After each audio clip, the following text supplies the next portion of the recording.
I just put it on. Remove the table over there. Do you have your desired what's it called? Too much because of the board. It's a lot. We'll just stick it in. Do you have your desired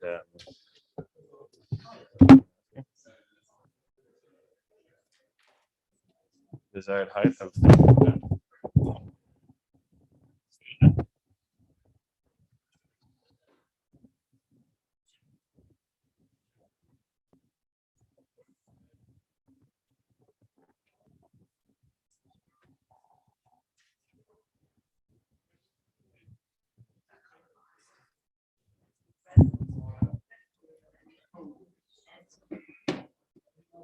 I need this.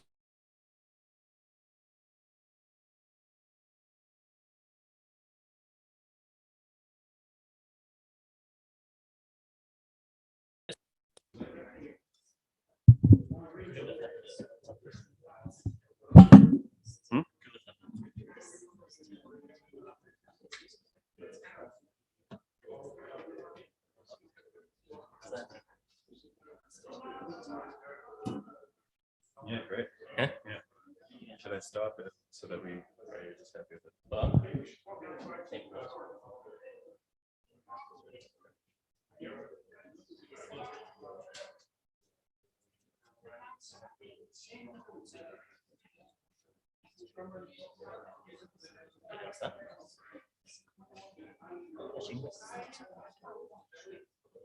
Ready? XYZ.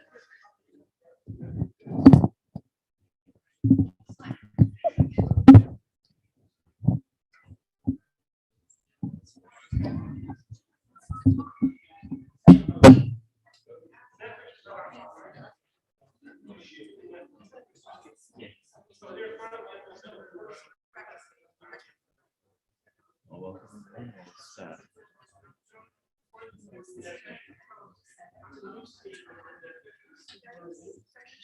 Good morning, everyone. Good morning, everyone. We invite everyone to come forward and find their seats. Turn it that way. This, no, other way, that way, more that way. There we go. We're honored to have Rabbi Moshel with us this morning to discuss how archaeological discoveries influence halacha. Rabbi Moshel. Hey, move it back a bit.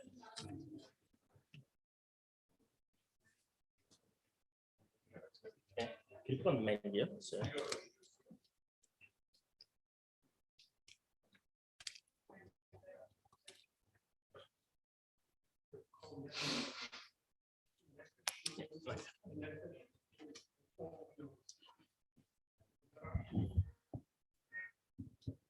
Okay. Morning. Archaeology originated in the 15th and 16th century in Europe, and it was a result of the combination of the popularity of collecting art and also the Renaissance movement. And Renaissance leaders collected antiquities from ancient Greece and Rome, leading to sponsored excavations and the development of the science of archaeology. In 1798, when Napoleon invaded Egypt, he took along with him, some say 156, 175 scholars, together with a traveling library and different equipments and scientific technological tools and equipment, different methods, in order to explore the different remains from ancient Egypt after he invaded, which he did. And many of those remains are actually now on display at the Louvre Museum in Paris. Also, what he took from there, which is now actually in the British Museum, is the Rosetta Stone. The Rosetta Stone is famous for, or was actually famous because Jean-Francois Champlain, he actually discovered hieroglyphics. He was able to decipher the code from the Rosetta Stone, and that's how we know how to interpret hieroglyphics these days. In the 19th century, science developed archaeology much further in a much greater way with advances of geology and biology. Charles Lyell developed the modern geologic system of stratigraphy, which is basically the different rock formations and you basically take different rocks and you compare them against each other with different formations and different lines of them and the different layers. And basically it gives us some sort of time scale to be able to date the different findings with archaeology. There was some very famous finds in 1922. King Tutankhamen, he was a famous Egyptian pharaoh. His tomb was discovered. They also found Pharaoh Ramses, which dates back very long ago. So now archaeology actually uses many scientific tools and disciplines to assist in identifying and dating the finds. And they include carbon dating, which many would have heard of, philography, which is the study of all forms and styles of writing, geology, epigraphy, which is the study of ancient inscriptions, numismatics, which is the study of coins, tokens, metals, and money, and philology, study of the structure, historical development, and relationships of languages. Okay, so that's just a short introduction and brief summary of archaeology and how it came about. Archaeology in Israel is very dynamic. It's a very it's quite, there's a few famous archaeologists, and there's been many famous finds. I won't detail them now, but we will discuss some of them which have an impact on halacha momentarily.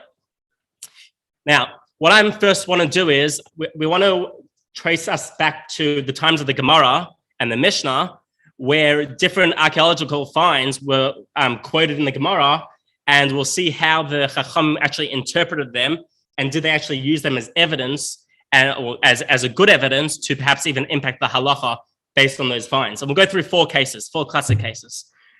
So the first case is Gemara in Baba Basra. It relates to the case of Rabbi Bar Chana. He was traveling in the desert, and he came across an Arab tour guide, I guess you might call it, an Arab guide. And this guide was well known for having a special talent, perhaps like the Bedouins these days. What he could do is take dust and smell the dust and be able to tell you where anything is located, even things which perhaps hadn't been found for some time. So Rabbi Bar Chana said, do you know where the Mesa Midbar are located? The Mesa Midbar are the people that passed away in the desert, in the 40 years of traveling. And he said, yes. So he smelt the dust and he said, go this way and that way. And Rabbi Bar Chana came across the Mesa Midbar, the remains of the people that were buried in the desert. And Rabbi Bar Chana was very excited, and he opens up one of the graves and he sees that the person's wearing tzitzis, and he goes ahead and he cuts off one of the corners. As he's doing so, he tries to leave and go back to the Chachamim to show him his find, but he freezes. And the Arab guide asked him, he wasn't watching, obviously, and he said, did you take anything? Did you tamper with the grave? He said, yeah, I cut off one of the corners of the tzitzis. He says, well, that's why you're frozen. You can't move, because we have a tradition that anybody that tampers with any of these graves of the remains actually isn't able to move. And he went back to the Chachamim and he told them what happened. And they basically said, you're a fool. Why did you try to cut off the tzitzis? Were you trying to decide some sort of halacha? He said, yeah, well, I was trying to determine the machlokas, the argument between Beis Shammai and Beis Hillel, who argue over how many strings the corner of your tzitzis should actually have. Beis Shammai says there should be 4, which are divided into 8 strings. So we actually have, every corner that we have these days is actually 4 long strings divided into 2. So it's 8 strings. Or like Beis Hillel, who argues that it should be 3 strings divided into 2, which would make 6, right? Times by 2. So he said, that's what I was trying to determine. So I wanted to bring the corner to you, to the Chachamim, so we could see how many strings there are. Well, they said, you're a fool. All you had to do is count the amount of strings that there are. You don't have to bring it to us. And he didn't, for some reason, I guess he was, too startled. He didn't actually count the amount of strings. And we weren't able to determine, obviously, in machlokas between Beis Shammai and Beis Hillel over how many strings one should wear. And in fact, we actually do paskin like Beis Shammai, one of the 6 times throughout the Gemara that we paskin like Beis Shammai. And therefore, we wear 8 strings, which are actually 4 strings on the corner of our tzitzis. The Maharsha, interestingly, on this piece of Gemara, says that what actually happened, Rabbi Bar Chana, when he was looking through the graves, he saw that this grave had, the person's tzitzis was actually blue. It was turquoise. It was tchelis. The person's beged, the actual part of the chest area, not the actual tzitzis, were made from tchelis. And he reasoned, this must be Korach's grave. This must be Korach. And therefore, he said, I'm going to cut off the corner of his tzitzis. So come Tchias HaMesim, come when Mashiach comes and the dead are resurrected, I will cut off the corner and Korach will get up and he won't be wearing disqualified posel tzitzis, because if you have tchelis on the beged, it would be considered disqualified. And therefore, he cut off the corner in order, not necessarily just to determine the halacha, but actually to help Korach come Mashiach, and he'll now be wearing, he won't be wearing disqualified tzitzis because he's only wearing 3 corners, which wouldn't be chayv and tzitzis. But Chachamim said to him, no, how do you know it's Korach? Maybe it was the rest of his rebellion, the rest of the people that went along with him that won't be meriting Tchias HaMesim. And therefore, there's no reason for you to be tampering with people that have passed away, which, is a big thing. So you shouldn't be cutting off the corner of the person's tzitzis. Basically, what we glean from this is that we see that the Chachamim at least would consider using evidence, archaeological or some sort of evidence, from the graves of the Mesei Midbar to determine the halacha, because they said if you would have just counted the amount of strings, well, then we would have known how many strings we should use, right? If it's like Beis Shammai or Beis Hillel. So we see some sort of precedent perhaps for using archaeology to determine the halacha, and the Rebbe says that as well in the Sicha. He says, it shows that Chazal were willing to address and consider the tzitzis of the Dura Midbar as evidence in deciding between Beis Shammai and Beis Hillel, and other people also say the same thing, other Rabbanim. Okay, another classic case is the machlokas between Rashi and Rabbeinu Tam in how one should place the parchments in the head tefillin, right? So the machlokas is that Rashi says, from the perspective of the one wearing the tefillin, the paragraphs of V'hoya im Shemoya should be in the last compartment, and the paragraph of Shema, which is one of the 4 parashias, one of the 4 parchments, should be in the second last compartment, while Rabbeinu Tam reverses the order. So basically, let's say that Rashi says the order should be 1, 2, 3, 4, and Rabbeinu Tam says it should be 1, 2, 4, 3, right? Now, that's some famous machlokas, and therefore, at least a lot of Hasidim like to wear Rashi and Rabbeinu Tam tefillin in order to satisfy both opinions. Now, the Smug, who lived some time back, he said, I think he received a letter, or he actually perhaps saw it himself. He saw evidence from an old set of tefillin that were found near Yechezkel Hanavi's grave, And he said that was in the same order as Rashi's opinion. So he said, perhaps there's reason now to follow Rashi and say, Rabbeinu Tam is wrong, because we see Yechezkel Hanavi, in the great Yechezkel Hanavi, his grave, or near his grave, there were tefillin found in the same order as Rashi. So not everybody agrees with the Snug. The Drusha argues and he says, no,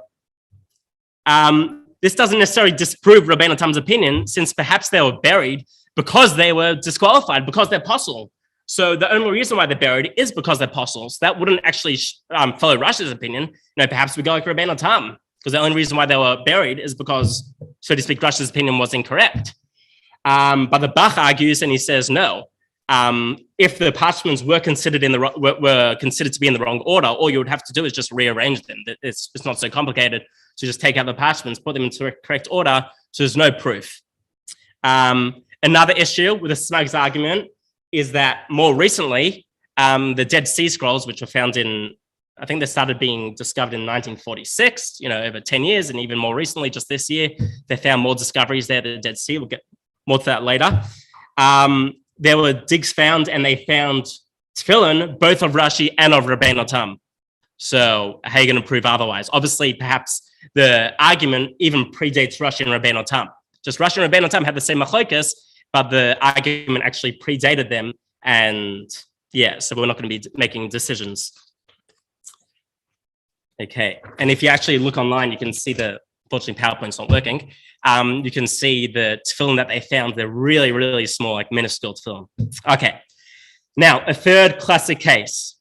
There's a machlokas between, again, Rashi and the Rif this time in regards to the shekel. How heavy should the shekel coin be? What weight should it be?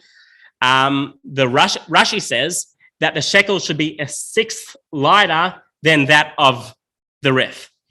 And the Ramban, Nachmanides, he says the Rif's opinion is correct.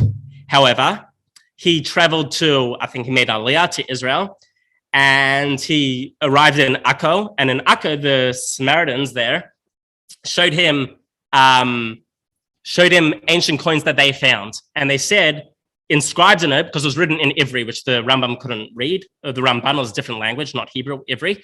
And on it said, Yerushalayim HaKodesh on one side and Shekel HaKodesh on the other. And they said that these are the ancient coins, back to the times of the Beis Hamikdash. And the Ramban weighed it. And he said, wow, this is actually a sixth lighter than that of the Rif. So perhaps, very strongly, there's proof that Rashi's opinion is actually correct. And it seems like the Ramban actually sided with Rashi after being shown these coins. But a few people argue with this. The Abarbanel says, because the Shulchan Aruch doesn't actually codify the halacha like Rashi. It still codifies the halacha like the Rif, despite, the Ramban saying, well, we found these coins and we have evidence. And perhaps some say that Abarbanel says, well, maybe the coins just shrunk over time. And if they shrunk over time, obviously they lost weight. So you can't prove either way based on the ancient coins.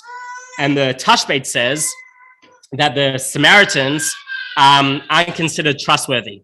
That I'm not sure they're good Samaritans or bad Samaritans, but they're not considered trustworthy. And we never trust them to begin with, so we shouldn't trust them about this to identify the coins, and therefore we can't necessarily make any halachic. It doesn't necessarily hold any halachic weight, pun intended. So these two criticisms of the Ramban's approach basically form the basis or some sort of basis of concern that modern day poskim have regarding ancient finds today. A, the integrity of the find, and B, the halachic integrity of the finder. So that's a third case. A final classic case is the tzitz. There's a machlokes in Shabbos, the Gemara in Shabbos, regarding the tzitz. Is the tzitz, which is basically the head plate of the Kohen Gadol, which was used to atone for the different iniquities, the different averas, different sins that the Yidden may have done. The Kohen Gadol used the tzitz on his forehead, the forehead plate, to atone for them. There were two words written on the tzitz on this plate, Kodesh and La Hashem. Now the Gemara argues, or the Chachamim argue, with Rabbi Eliezer ben Rabbi Yossi, if the words were written over one line or over two lines. According to Chachamim, the words Kodesh La Hashem were written on two lines, so Kodesh and then La Hashem. According to Rabbi Eliezer ben Rabbi Yossi, was written just on one line. Now, why does Rabbi Eliezer argue with the Chachamim? So, Rabbi Eliezer was in Rome. And when he was in Rome, he got friendly with the Caesar. And the Caesar actually allowed him to look through the treasury of all the ancient findings and memorabilia and different things artifacts that they stored in Rome. And while browsing through them, he saw the tzitz. And on it was written the words Kodesh La Hashem on one line, not two. So he said, well, obviously this is reason to believe that this is the same tzitz that was found in Rome.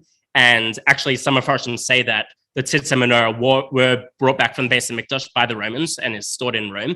And perhaps this is the same tzitz. And therefore we have good evidence that it's, the words Kodesh La Hashem should be written on one line. But the Chachamim still say, regardless, no, it's written on two lines. Now, the Rambam codifies the halacha also like the Chachamim, despite Rabbi Eliezer's evidence, and says the tzitz should be written over two lines.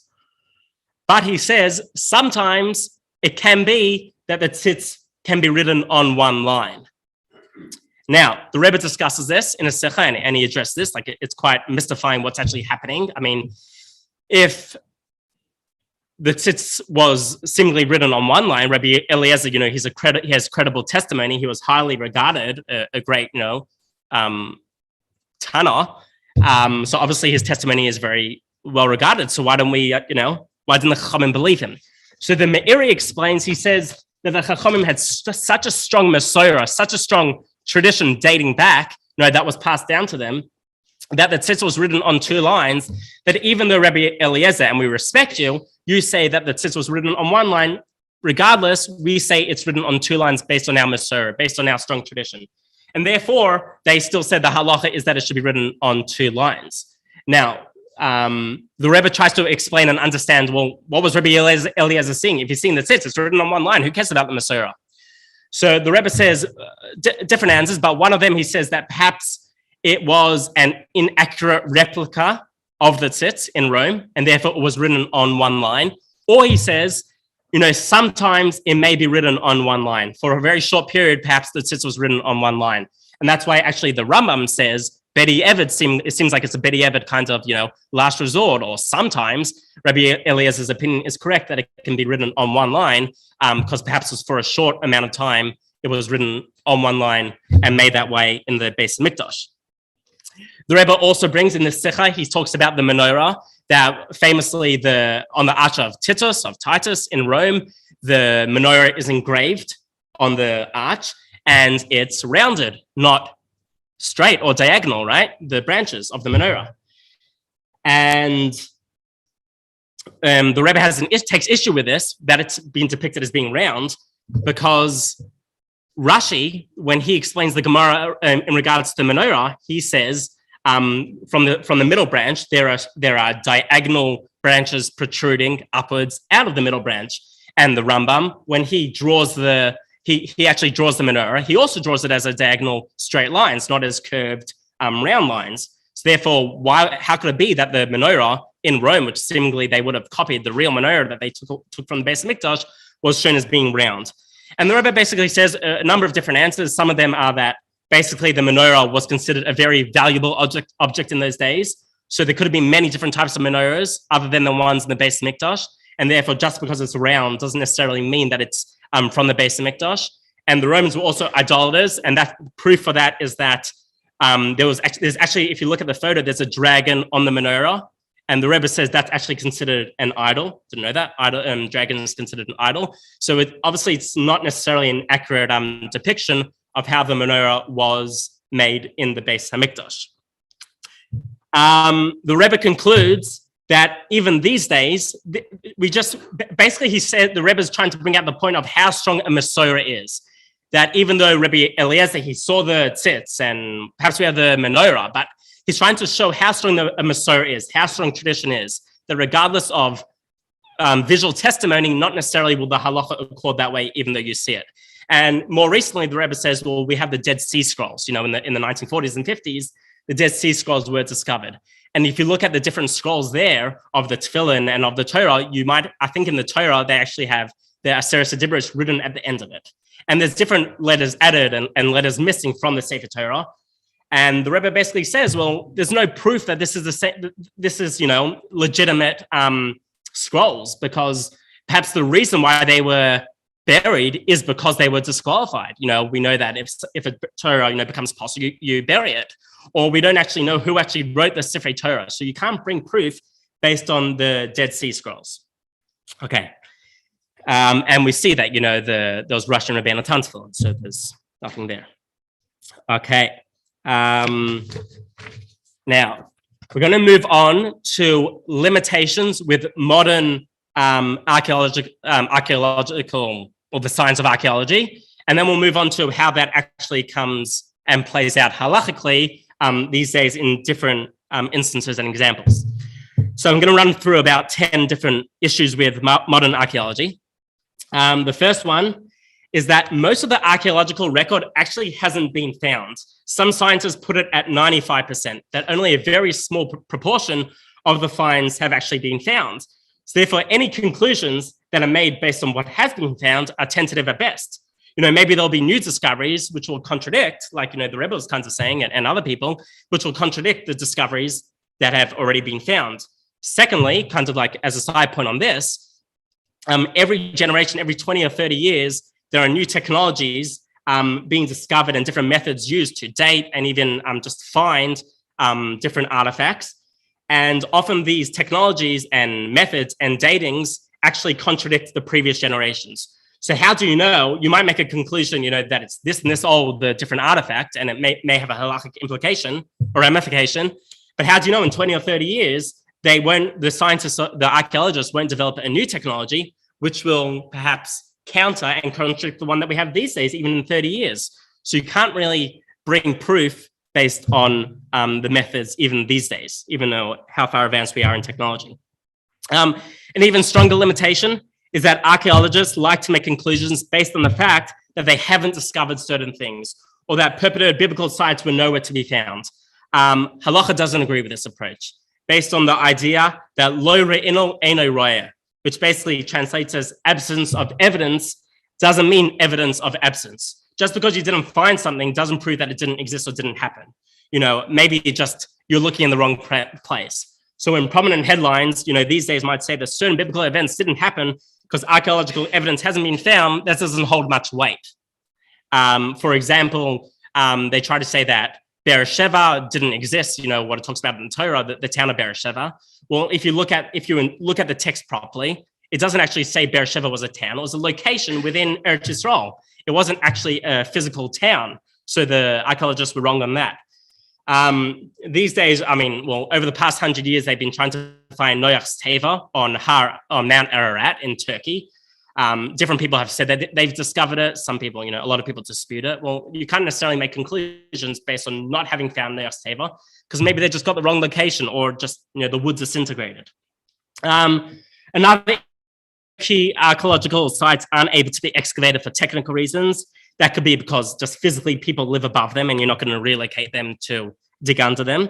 Also, it's very expensive to excavate and dig, so you need a large financial backing. Some areas are considered off limits for political reasons, like Har HaBayis, for example. I'm sure there's many interesting things under Har HaBayis if you're halachically allowed to dig under there. Let's say you can, but politically it would be very difficult to get permission to do so. It could also just be considered too dangerous to dig at certain sites. Another issue is that many items weren't made to stand the test of time. Even things made from metal and stone, weather damage or just time damages it or different issues. And therefore, anything that you find these days obviously won't be the original representation of how the item looked then. And another issue is that we can't get a complete picture because many items that they used in those days just would have decomposed definitely, like different foods or skins or woods or papyrus, which is the writing material that they used in those days, kind of like a thick cardboard. So basically, we'll never get an original picture of how was representative of the times then. Also, many scrolls may be misrepresentative. Maybe the reason, like we mentioned before, that they were buried is because they were disqualified. They were deemed apostles, so they were buried. So what proof does it show that you're finding something, but maybe the reason why it was buried is because it was actually disqualified. Also, a lot of ancient records, some might not know this, but a lot of ancient records are actually highly exaggerated. The kings and emperors of their time would often get their scribes to write down on their scrolls, their Megillas, the different key events of the wars that took place. And obviously it was made to show how great the king and emperor was. But often they would purposely leave out key events in order to boost their own self-image, kind of like fake news these days.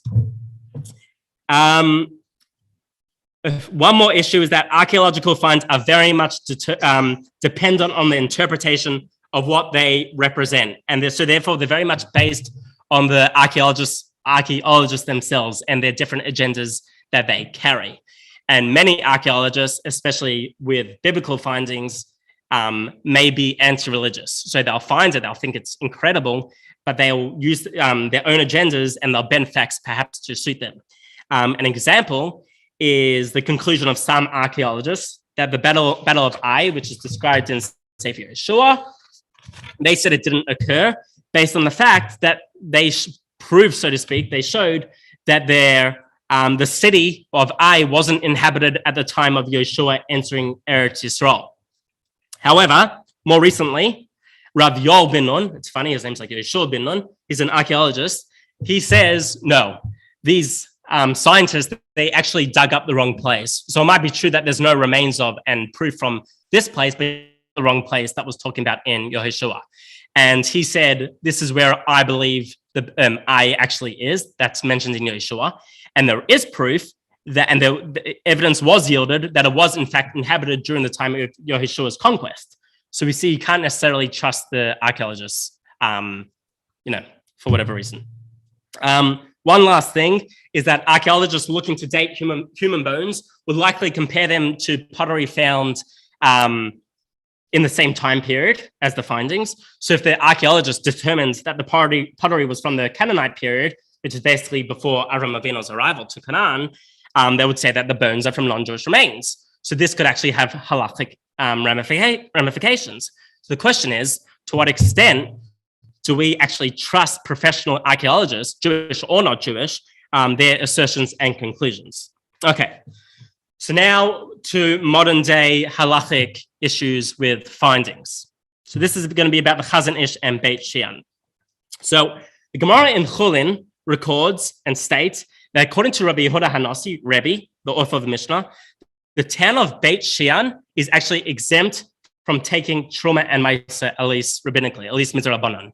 And the reason being that they consider the town of Beit Shean, which I think is the north of Israel towards the Jordan, around the Jordan area, to be considered outside the border of Eretz Yisrael. And therefore, they say you're exempt from taking Truma and Maisa. Therefore, if you would live in, let's say, Beit Shean these days, you might be exempt from eating, if you have a salad, you wouldn't take Truma and Maisa from it.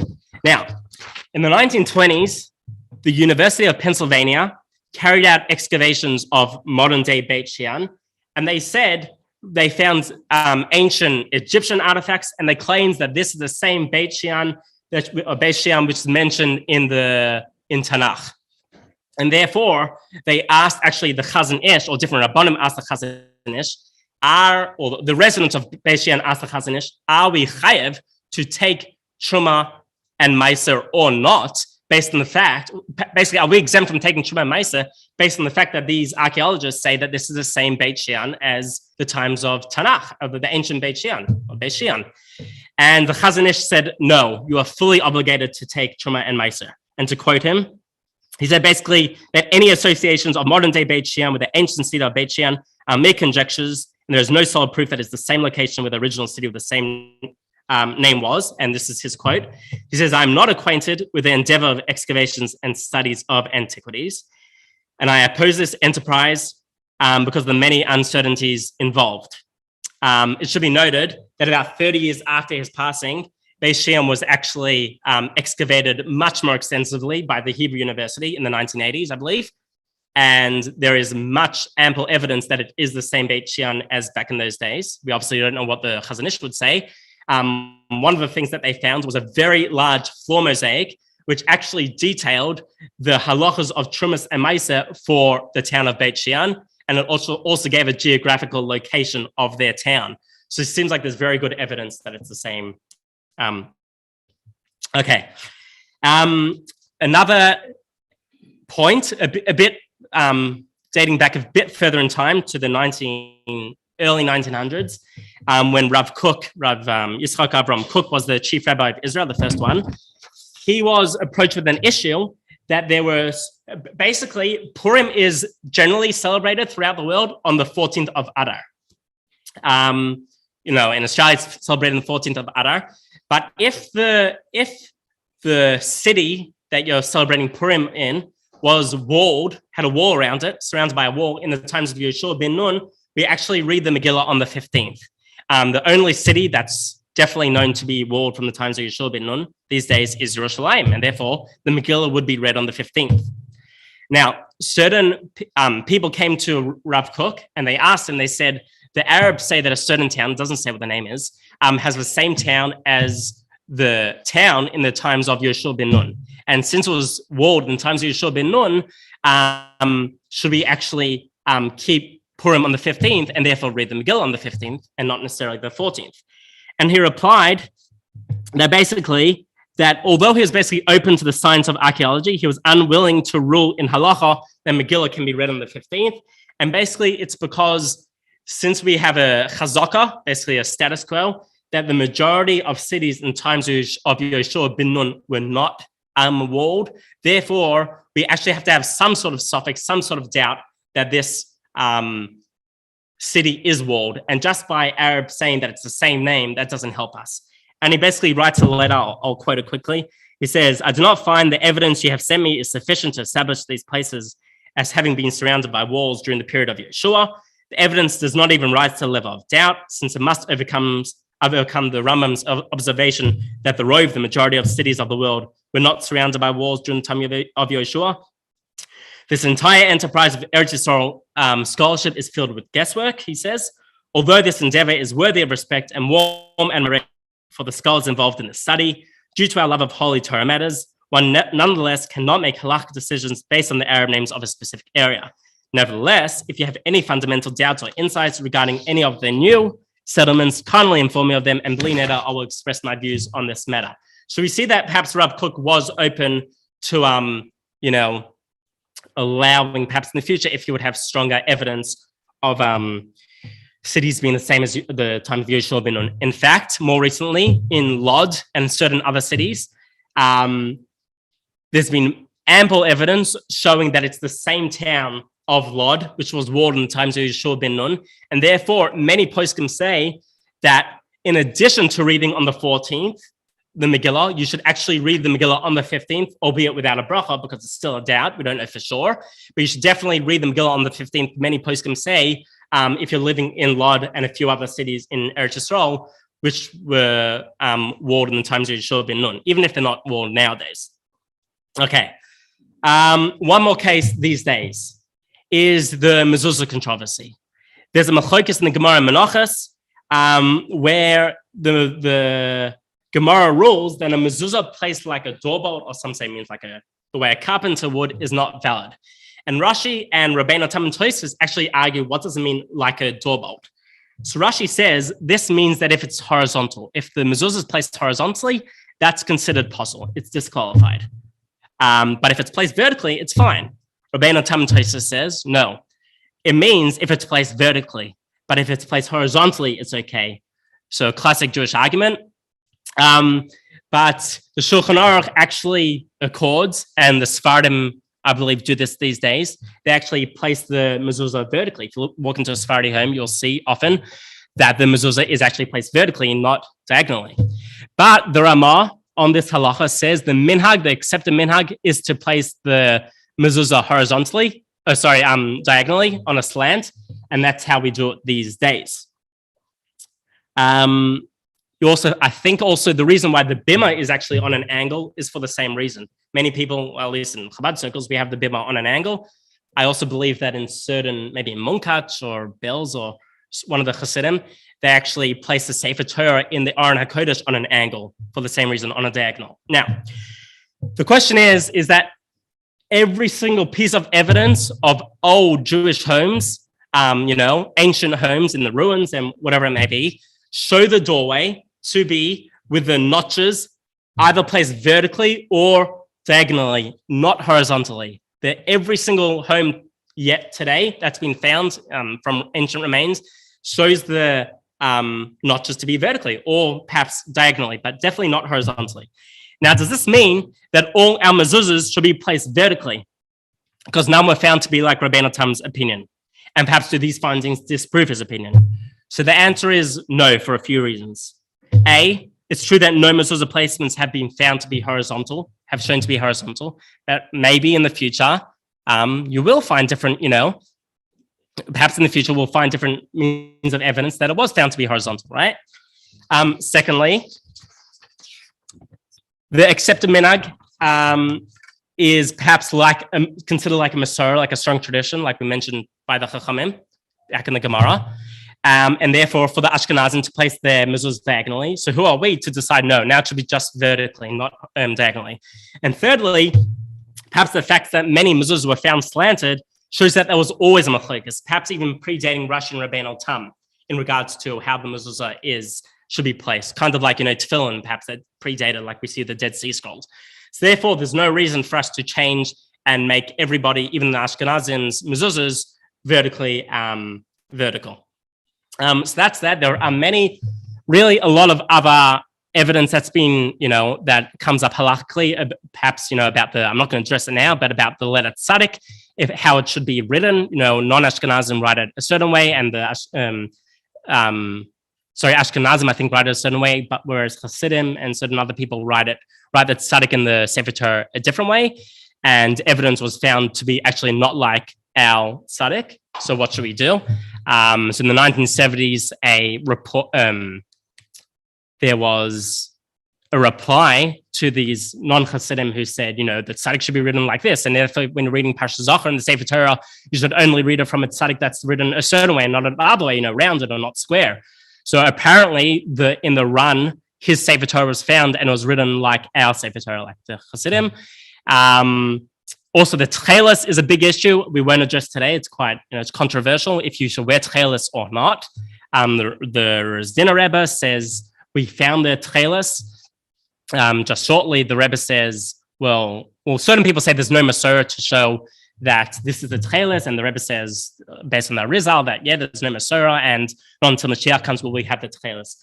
Okay, so basically, just to sum up and conclude, that sometimes we'll see that halacha will perhaps regard evidence, archaeological evidence, to determine the halacha, like we see back, with the Mesa Midbar, with the ancient remains that were found in the graves of the Mesa Midbar. But in general, we won't consider archaeological evidence to determine the halacha. Definitely not to change the status quo. Perhaps it can help us and be a support, like we say with Purim, that if evidence is shown to that this city was walled in times of Yeshua ben Nun, we might be concerned out of doubt, be choshesh, or choshesh for the evidence, and therefore read the Megillah on the 15th. But in general, we won't use archaeological evidence, at least not to change the status quo of halacha, just because we have a Masorah. And a Masorah is so strong that even if you see physical evidence, we'll find a reason why the physical evidence might have an issue with it, not the Masorah. Okay, any questions? No, that's all. Thank you.